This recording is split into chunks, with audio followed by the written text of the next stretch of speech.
括人我也没写，弄呢我重点它能介绍话，比如讲新款那个瑞虎8 Plus 的冠军版。如果你关注过老款的话，换新款你应该有发现么子你只一样，就是你前脸的格栅造型的，或者要用钻石的渐变格栅。然后话你这张车表的话，或者要用个平面车表可以发光那种那个像8 Pro 的那种在发光的更加的时尚高端。然后这张车的话，你内处的话要6米箱凹，然后高处的话要1米1米箱blow，然后一路属于一张中大型的 SUV 噶，用的全部也给你 LED 的双头镜大灯，然后面色层比较低，可以达到1彩米左右。然后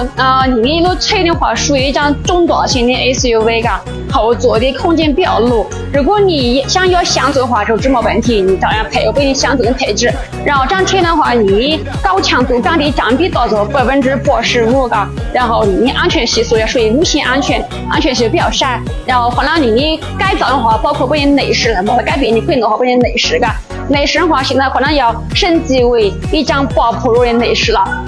可以还要价格之变，但是配置完全要升级了很多个。然后包括给你电动座椅啦、索尼音响啦、棕色的内饰、航空头枕的全部没个。然后包括给你后排的那个空间的做老式的一种容纳，然后包括空间内的老式的路，你可以弄好给你后排，你还可以找扣那个，找扣的话，全部找扣的话可以达到一踩脚步背一路深度将近幅度，那就没问题噶。然后这张车的话，你还要一张就是带么车顶行李架的到港的项目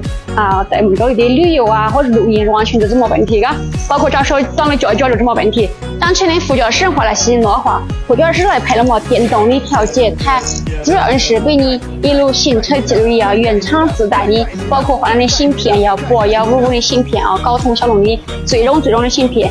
可以还真的是各方面配置做老实的做起，脚亮质脚在噶。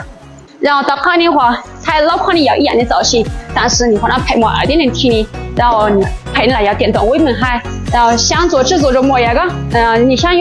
做的话，到款可能就是要凹造，或者只做的话也是一个平等的一路后备箱噶。然后这张车的话，